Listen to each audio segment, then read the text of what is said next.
দেখতে পাচ্ছেন 2 গ্লাসে স্বচ্ছ পরিষ্কার পানি আছে।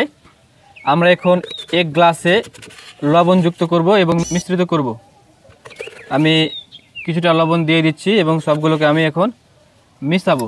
ওকে, আমার লবণ মেশানো হয়ে গেছে। দেখতেই পাচ্ছেন আমার কাছে নীল আছে, এগুলো সাদা চাটে ব্যবহার করা হয়। আমরা এখন এই 2 গ্লাসে নীল ঢালবো। আমরা এখন আস্তে করে নীলগুলো ঢালবো একটু।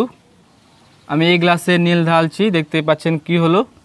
আমি এই গ্লাসে একটু ঢালছি, দেখতে পাচ্ছেন এই গ্লাসে নীল ঢালার পরে নীলগুলো নিচে নেমে যাচ্ছে, অর্থাৎ পানির সাথে আস্তে আস্তে মিশে যাওয়ার চেষ্টা করছে। আরেকটু আমরা নীল ঢালি, দেখতেই পাচ্ছেন সম্পূর্ণ নীলটুকু পানির নিচে নেমে যাচ্ছে এবং সম্পূর্ণ নীলটুকু পানির সাথে মিশে যাওয়ার চেষ্টা করছে। কিন্তু এই গ্লাসের পানিতে নীল ঢাললে সেটুকু আর নিচে যাচ্ছে না, আর গেলেও অল্প পরিমাণে যাচ্ছে, আর যদিও যাচ্ছে সেটুকু কিন্তু আবার উপরে চলে আসছে। দেখতেই পাচ্ছেন উপরে চলে যাচ্ছে। এটা মূলত হলো পানির ঘনত্বের কারণে।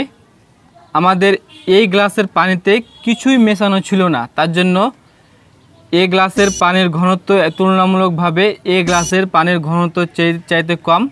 তার জন্য এই নীলটুকু সুন্দরভাবে এবং সহজভাবে পানির সাথে মিশে গেল। কিন্তু আমরা এই গ্লাসের পানিতে লবণ যুক্ত করেছিলাম এবং এই গ্লাসের পানির ঘনত্ব বৃদ্ধি করেছিলাম।